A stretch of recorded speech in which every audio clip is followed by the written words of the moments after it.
A faca de sobrevivência, provavelmente a ferramenta mais icônica de todas. Justamente por isso, vários mitos são criados em torno dela. Existe uma variedade hoje no mercado enorme de facas de sobrevivência. E a indústria da cutelaria, assim como qualquer indústria, ela investe bastante em marketing e propaganda para tentar moldar o gosto do cliente à sua própria conveniência, o que fica mais barato para ela fabricar e o que ela pode ganhar mais grana em cima. Se você está querendo comprar uma faca de sobrevivência e quer mais informações a respeito, ou mesmo se você tem várias facas, quer decidir qual que é a ideal para cada atividade, esse vídeo vai ser muito interessante para você. Eu tenho várias facas aqui em cima da bancada e vou usá-las como ilustração, como exemplos, para derrubar vários mitos desses que a gente encontra, principalmente na internet. Boas-vindas! Meu nome é Daniel, esse é o Meio de Sobrevivência, um espaço dedicado a uma filosofia de vida anti-apocalipse.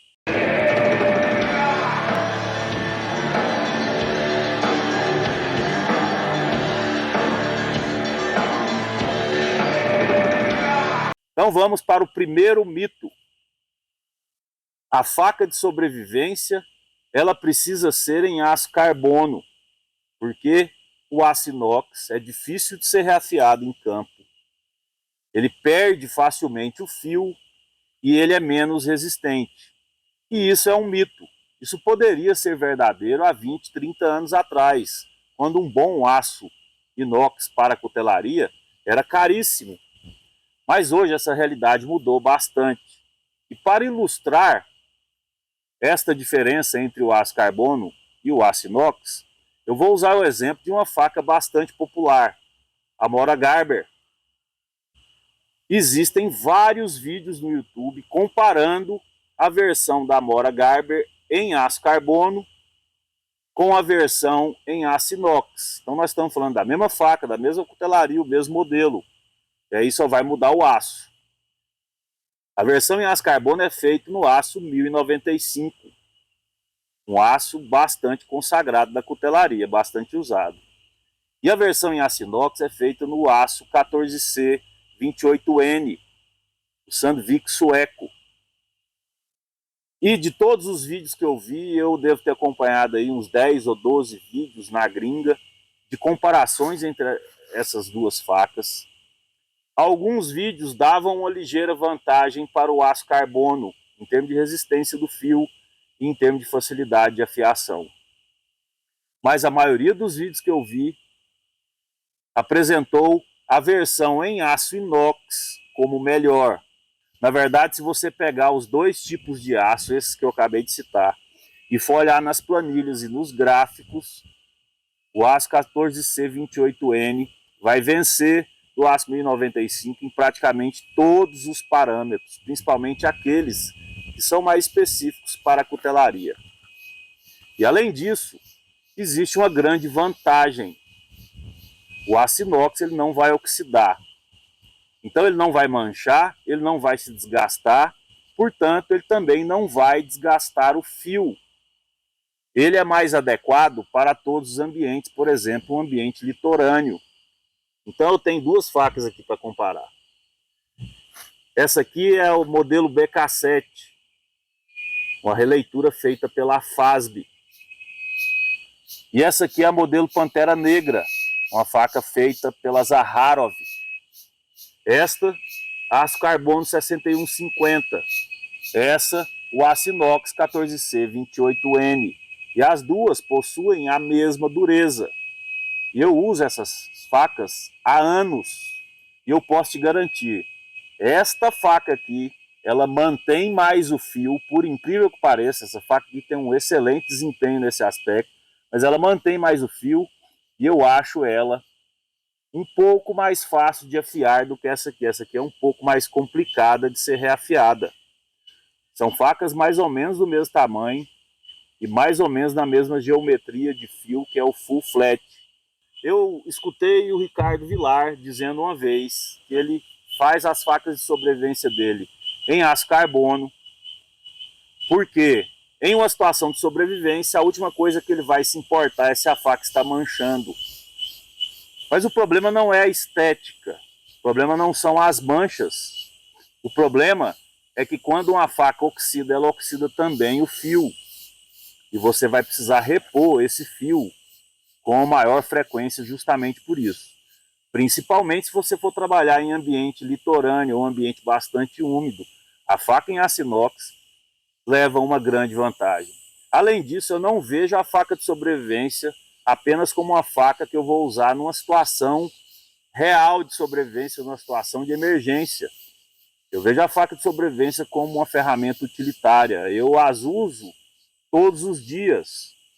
Claro, o meu estilo de vida permite isso. Eu faço serviço de campo de levantamentos ambientais, então direto eu estou com a faca na cintura e precisando usá-la.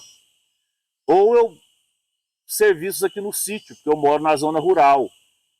E meus momentos de lazer eu estou quase sempre acampando. Então, basicamente, eu uso as minhas facas de sobrevivência para tudo, inclusive na cozinha da minha casa. Porque eu acredito que quanto mais você usa uma ferramenta, melhor você fica nela, melhor a ferramenta fica.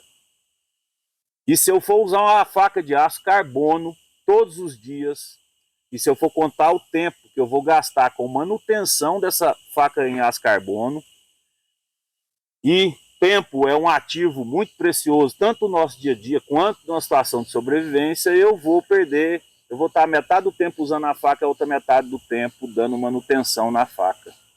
Outra coisa que eu detesto é passar óleo na faca. As facas que eu tenho em aço carbono, eu dou manutenção com elas com óleo mineral, aquele que você compra em farmácia.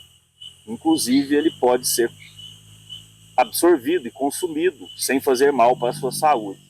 Eu vejo que muitas pessoas, inclusive a maioria, usam o óleo WD-40 ou um óleo similar para tratar as suas lâminas. Mas eu só queria deixar um alerta. Para você limpar essa faca, para você usar, por exemplo, na alimentação, você vai ter que fazer um processo de descontaminação. Você vai ter que lavar bastante essa faca, passar uma bucha, passar alguma coisa, porque aquele óleo não sai facilmente, inclusive ele é feito para impregnar na ferramenta. Eu não acho adequado o uso de óleo WD-40. Eu usaria esse óleo mineral, mas mesmo o óleo mineral é um saco de ser usado. O segundo mito sobre facas de sobrevivência. Ela precisa ser confeccionada em um super aço. Toda semana você vê que tem um aço diferente no mercado e não porque esse é melhor do que aquele. E isso nunca vai acabar. Um super aço, ele vai ter também um super preço. Mas isso na verdade é um mito. Às vezes com um aço mais comum, um bom cuteleiro consegue fazer uma excelente faca. Eu vou dar exemplos aqui para você. Essa faca da Arquip, modelo Hunter, ela é feita no aço 420 HC, um aço bastante comum. Inclusive existe até um preconceito contra esse aço na internet, dizendo que facas que são feitas com ele não prestam. Mas na verdade, o que determina a qualidade de uma lâmina é a cutelaria, é a têmpera, é o tratamento térmico. O aço ajuda, mas ele não faz milagre. Então você pode ter uma faca com performance excelente, feita em um aço mais comum. Eu tenho aqui ainda em aço inox, essa faca aqui da Boker, a Magnum, ela é confeccionada no aço 440C, que é um aço até considerado melhor do que o 420, mas continua sendo um aço bem comum. E essa faca tem uma performance excelente, não perde nada para outras facas com super aço. Magna Cut que eu já usei, nada, nada, nada. E essa faca aqui, inclusive, ela é feita no aço 1070, que é um aço bastante comum, consagrado na cutelaria, assim como os outros que eu citei. Mas não tem nada demais nesse aço, está longe de ser um super aço. E essa faca aqui também é excelente.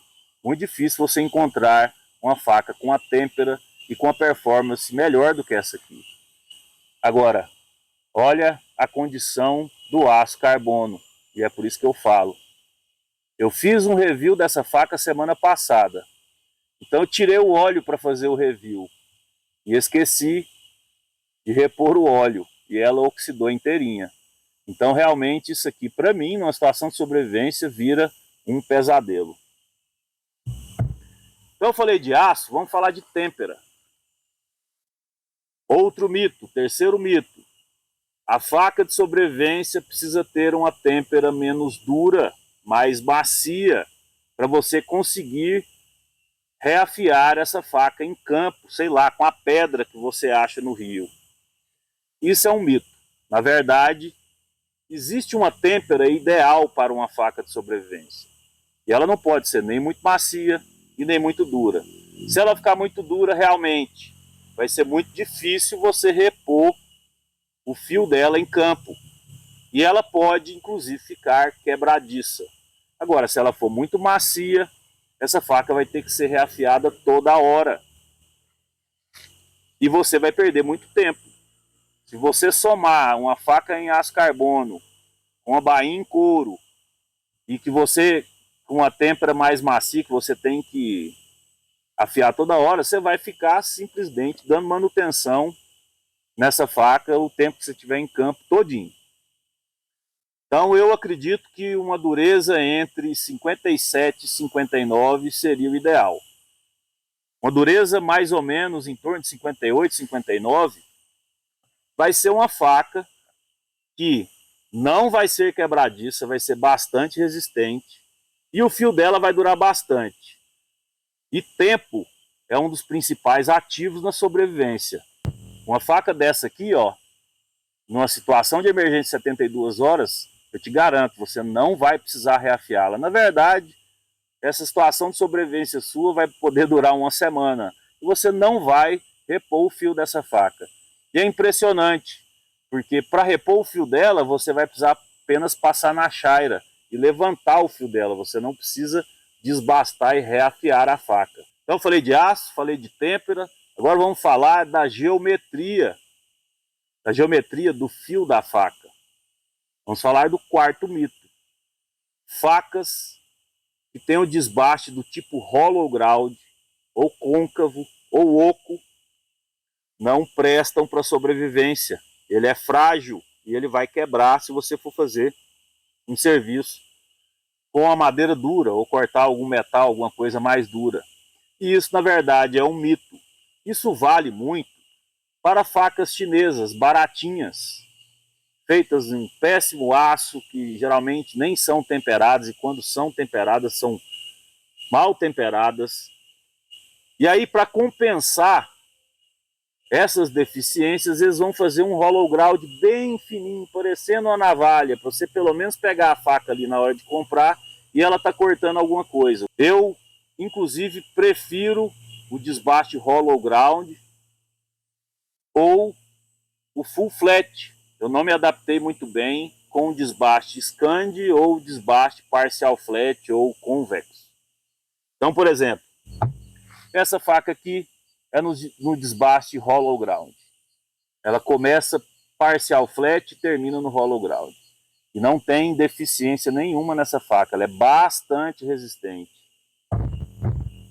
Essa aqui é no desbaste hollow ground, e você vê vídeos aí na internet das pessoas pegando a faca do Ricardo Vilar e cortando tambor de aço, corrente, porta de carro, cabo de aço, madeira tratada, e a faca nem faz sinal. Então sim, o hollow ground serve para sobrevivência, assim como qualquer outro desbaste. Você pode estar mais familiarizado com um do que com o outro. Tudo bem, isso aí vai muito da subjetividade, da opinião da pessoa. Agora, todos os desbastes vão ser aptos para a sobrevivência. Eles têm uns que são melhores para algumas coisas, outros são melhores para outras, mas vai depender da cutelaria, quem fez esse desbaste, quem fez essa têmpera, e não apenas do desbaste em si. Então eu falei do aço, eu falei da têmpera, eu falei agora da geometria, eu vou falar do tamanho da faca, o quinto mito. Uma faca de sobrevivência precisa ter entre 3 e 4 polegadas no máximo de tamanho. Acima disso, ela começa a te atrapalhar. E isso é um dos piores mitos que eu vejo na internet, na verdade. Essa definição de tamanho e peso de faca, ela vai encaixar mais para uma faca de bushcraft, uma faca de artesanato, uma faca onde você vai fazer pequenos trabalhos, você vai esculpir madeira, você vai fazer entalhes, você vai construir pequenas ferramentas, e aí realmente essa definição vale bastante. Mas para uma faca de sobrevivência, nem tanto. Claro, se você é acostumado a trabalhar com a faca de 5 polegadas, 4 polegadas, ok, não tem problema. Eu acho que o uso com a faca, ele compensa inclusive o tamanho da faca. Mas nós devemos reconhecer que o que eu consigo fazer com essa faca aqui de 5 polegadas, eu consigo fazer com essa aqui de 7.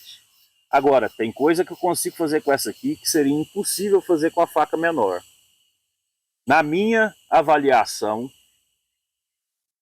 uma faca de sobrevivência, ela precisa ter em torno de 30 centímetros de tamanho e pelo menos 350 gramas. Essa aqui tem 30 centímetros e tem 370 gramas.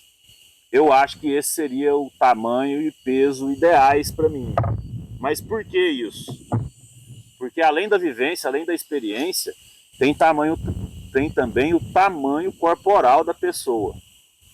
Eu tenho 1,82, peso 85 quilos. É claro que o tamanho de faca para mim vai ser diferente de uma pessoa que tem 1,60 m e pesa 60 quilos. Ou uma pessoa que tem 2 metros e pesa 120 quilos. De repente uma faca de 30 centímetros na mão de um cara gigante desse vai sumir na mão dele. E ele vai conseguir usar uma faca de 10 polegadas com a mesma facilidade que uma pessoa de 1,60 m usa uma de 5 polegadas. E o tamanho de faca depende do tamanho da pessoa, depende da atividade que ela vai fazer e principalmente do ambiente onde ela vai atuar. Então, se eu estou no deserto, onde não tem madeira nenhuma para me cortar, fazendo uma trilha no deserto, aí um canivete de bolso ele funciona. Mas se eu estou no Cerrado, na Amazônia, na Mata Atlântica, aí claro que uma faca maior vai proporcionar uma gama maior de atividades que você vai poder fazer. Como você não tem bola de cristal, você não sabe o que vai acontecer com você, você guarda em seu equipamento o maior número de atividades que ele pode fazer, justamente para você suprir a maior quantidade de situações de emergência que podem vir a ocorrer. O sexto mito sobre faca de sobrevivência. A faca de sobrevivência ela não pode ter guarda. A guarda só atrapalha. Isso aí é da faca rambística, mas a guarda não serve para nada. Ela é só estética e ela apenas atrapalha. Esse também é um mito que me preocupa bastante, porque ao longo dos últimos 20 anos eu pude observar que a atividade de defesa pessoal com a faca saiu da gama de atividades que uma faca de sobrevivência deve fazer. E é impressionante, quer dizer que a pessoa não precisa se defender.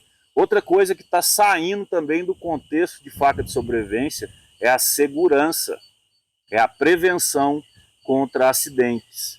Então, uma faca com a guarda dupla, ela vai cumprir essa dupla funcionalidade. Ela vai te proteger mais, porque existe uma barreira mecânica entre a sua mão e a lâmina, ou entre a sua mão e o que você vai estar querendo cortar. Isso é uma coisa bem objetiva, isso aqui não é questão de opinião. Além disso, a guarda dupla te protege e é melhor para a defesa pessoal. Isso é fácil de você perceber. As facas militares, elas têm todas este desenho. E por quê que eles estão fazendo esse desenho? Eles não sabem o que estão fazendo, eles não entendem de nada. É porque se você precisar entrar em combate com uma faca, a guarda dupla leva uma grande vantagem sobre uma faca sem guarda. Existem vários tipos de guarda dupla. Essa aqui é a que eu prefiro, que é a guarda dupla invertida já embutida no chassi da faca. Além de te proteger, além de ser melhor para o combate, para a defesa, ela ainda proporciona um reforço na área do ricaço. E eu consigo apoiar nesta guarda, tanto para usar o fio, quanto no caso dessa aqui, para usar a serra. e ela me dá uma firmeza excelente e ela não me atrapalha. Beleza. Se a guarda te atrapalha, eu aconselho a pelo menos você usar uma faca com uma guarda inferior bastante pronunciada, para pelo menos você ter algum tipo de barreira física entre você e a lâmina e entre você e o que você está querendo cortar. O 7º mito sobre faca de sobrevivência: ela não pode ter uma serra nas costas. Se uma faca tiver uma serra nas costas, ela não é uma faca de sobrevivência. E quem usa uma faca com serra nas costas não sabe o que está fazendo. Eu, inclusive, já pensei assim, há muito tempo atrás. A primeira faca de sobrevivência que eu tive foi uma Commander 1 da Tramontina. E aquela questão do cabo oco me traumatizou. Então depois eu nunca mais busquei uma faca militar como opção de faca de sobrevivência. Mas ali de uns 12 anos, talvez um pouco mais para cá, eu comecei a adquirir facas do estilo militar, com guarda dupla e com serra nas costas. E percebi que essas facas são muito mais multitarefas. São facas que aumentam as minhas capacidades, aumentam as minhas habilidades. Uma serra, como essa aqui, ela é bastante útil em campo. E aquela história, como eu não tenho uma bola de cristal, porque senão eu andava na minha BOB só com a bola de cristal, porque aí eu ia saber o que ia acontecer. Eu acho que carregar na faca o maior número de atividades que ela possa fazer é uma decisão inteligente. É obrigatório uma faca ter serra nas costas para ser uma faca de sobrevivência? Óbvio que não. Mas se ela tiver uma serra nas costas, de forma objetiva, ela vai aumentar as suas capacidades, ela vai aumentar a quantidade de atividades que você pode fazer com a faca. E isso pode ser muito vantajoso em uma situação real de sobrevivência. Conhecimento é poder. Quantas vezes você já ouviu isso? Eu prefiro a frase: sabedoria é poder. Eu acredito que o sobrevivencialista, o preparador, o bushcrafter, ele deve manter não somente suas lâminas afiadas, mas a sua mente também. A maioria do conteúdo produzido nessa área é sobre técnicas, habilidades, ações de enfrentamento de crises, ameaças e emergências. Mas pouco ou quase nada é produzido sobre ações de prevenção de crises, ameaças e emergências, ou mesmo para evitar que elas cheguem até você ou sua família. Pensando nisso, antes mesmo de começar esse canal, eu publiquei um livro que não foi produzido por inteligência artificial e que é fruto de mais de 10 anos de pesquisa e mais de 20 anos de experiência profissional na área de avaliação e prevenção de riscos e acidentes ambientais. Uma perspectiva diferente. As bases para uma filosofia de vida anti-apocalipse. Uma tentativa de conciliação entre o moderno e o primitivo antes que seja tarde demais. O básico para não ser uma presa fácil apresenta um diagnóstico, um estudo sobre as raízes históricas mais profundas dos problemas, dos conflitos, dos dilemas e desafios da civilização moderna. E apresenta também a tese de um estilo de vida preventivo, que, se adotado pelo número suficiente de pessoas de forma voluntária, é capaz de reverter o atual quadro de colapso civilizacional iminente. Lendo o livro, acompanhando os vídeos do meio de sobrevivência, aumentando o seu contato e melhorando a sua relação com a natureza, você vai entender que se afastar do problema é se aproximar da solução. Você vai aprender o básico para não ser uma presa fácil, o básico para enfrentar um eventual apocalipse, caso ele ocorra, mas vai principalmente aprender o básico para fazer a sua parte e tentar evitar o apocalipse. Este livro e todas as minhas publicações estão disponíveis aqui na loja da página do canal do YouTube. Eu vou deixar o link na descrição, mas você pode entrar na página do canal e obter mais informações a respeito. Eu vou deixar também o link de um vídeo onde eu faço o resumo do livro. O 8º mito sobre a faca de sobrevivência. A faca de sobrevivência precisa ser cara. Se a faca for barata, ela não serve para sobrevivência. Isso é outro mito.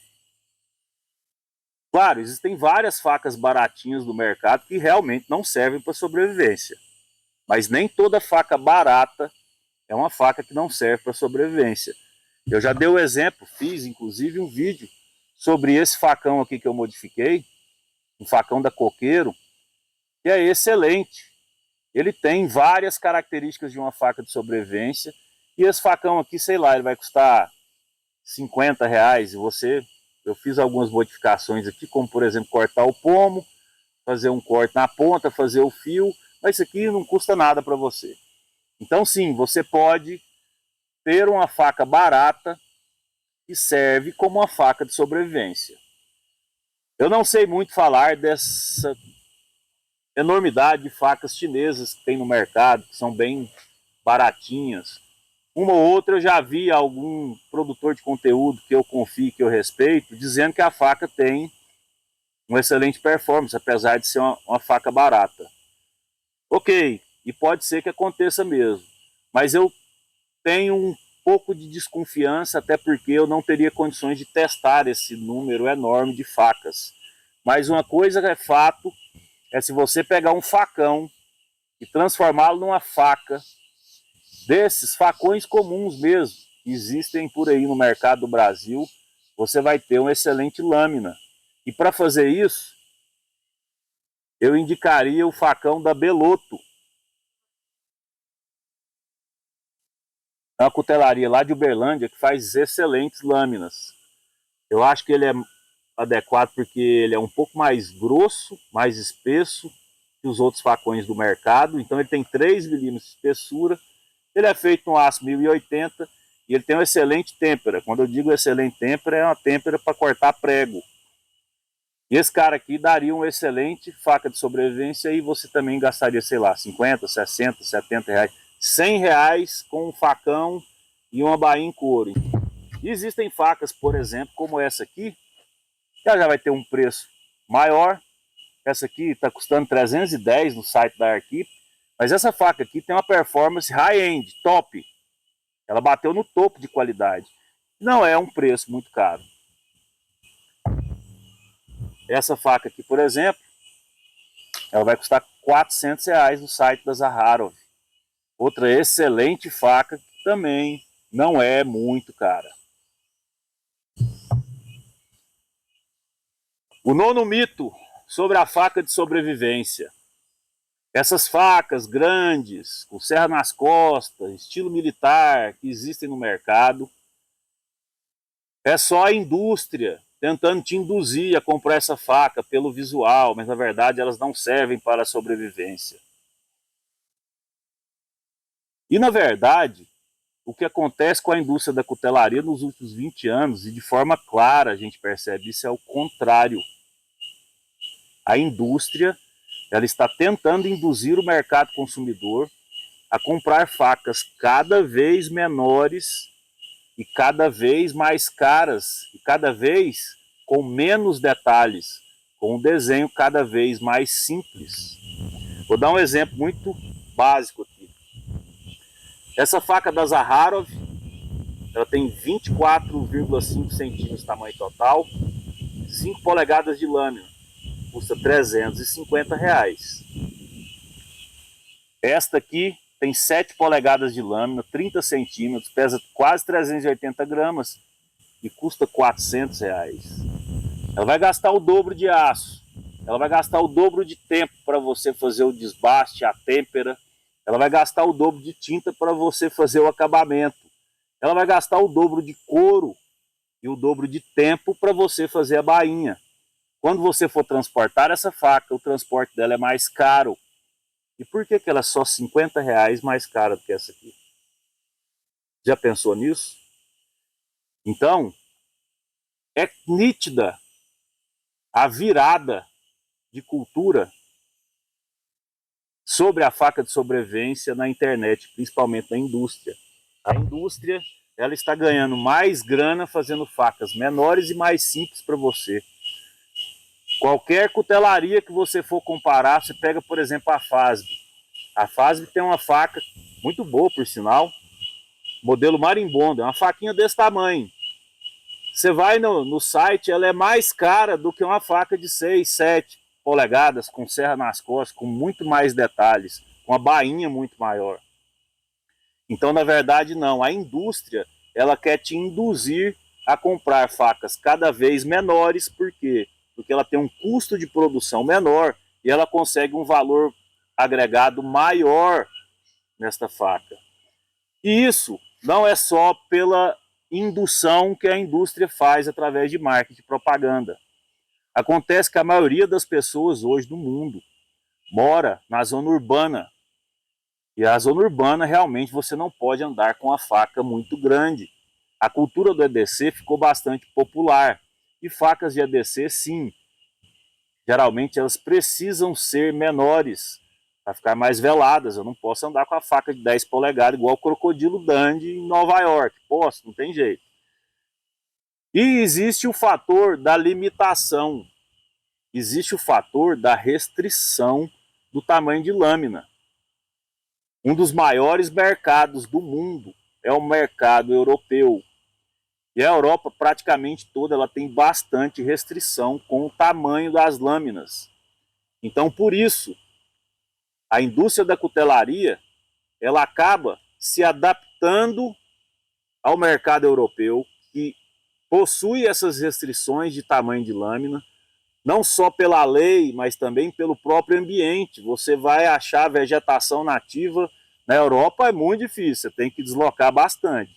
E quando você acha, pelo tipo de vegetação, com todas as árvores iguais, retas, são bosques, cada árvore está exatamente a 3 metros da outra, que são bosques replantados. Então, em função da geografia da Europa e em função das restrições, as indústrias se moldaram ao mercado europeu e estão tentando extrapolar isso, já que as fábricas estão prontas, já que as facas estão prontas para vender, estão tentando moldar isso para o mercado mundial.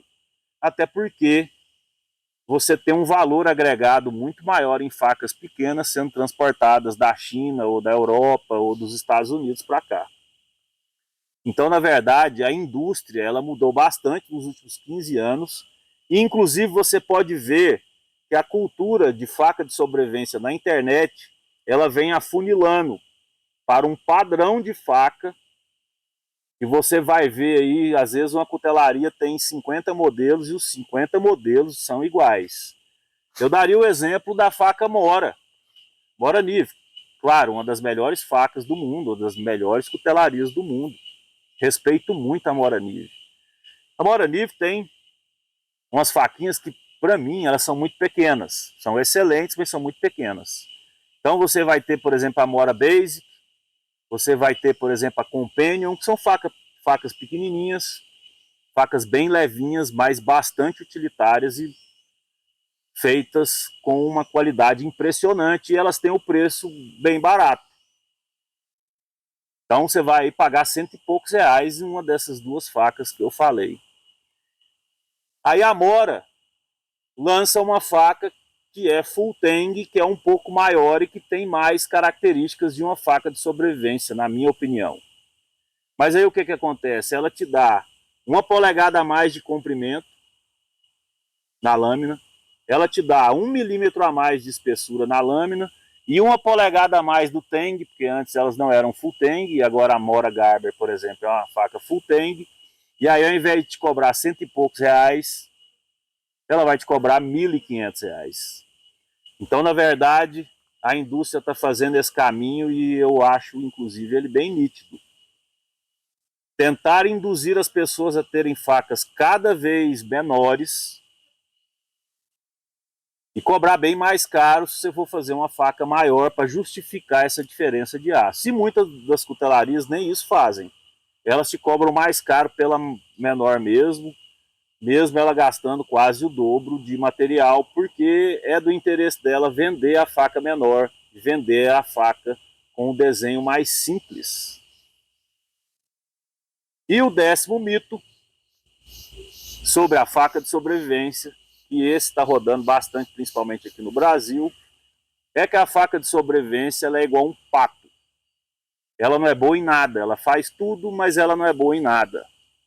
E eu discordo frontalmente. Quer dizer, cada um escolhe o animal, a ave que quiser para representar a sua lâmina, mas, na minha opinião, quando eu pego uma faca de sobrevivência dessa aqui na mão e uso, ela não me lembra um pato. Se eu fosse escolher uma ave para representar essa faca aqui, para mim, ela lembra muito mais uma águia. Eu quero voltar a reforçar. Se você tem interesse de manter não somente suas lâminas afiadas, mas manter sua mente afiada também, desce aqui na loja do canal do Bait de Sobrevivência, dá uma analisada nas minhas publicações, tem muita coisa legal lá que pode te interessar. E se você chegou até aqui, provavelmente você está gostando da minha prosa. Então eu gostaria que você deixasse um recado, deixasse um comentário, para que eu possa saber quem são as pessoas que estão chegando até o final do vídeo. Então comenta aí, você acha que está aumentando as restrições dos nossos direitos com relação ao tipo de faca, ao tamanho de faca que a gente pode portar? Você está disposto a abrir mão das suas lâminas? Você está disposto a abrir mão dos seus direitos? E se você não quiser comentar algo que talvez seja um pouco mais espinhoso e um pouco mais complexo, coloca aí embaixo, prosa boa. Eu quero te conhecer melhor, eu quero saber quem está chegando até o final dos vídeos aqui do canal. Meu nome é Daniel, esse é o Meio de Sobrevivência. Agradeço a sua atenção até aqui. E lembre-se, você não precisa ser o predador do topo da cadeia alimentar, mas você não precisa ser uma presa fácil.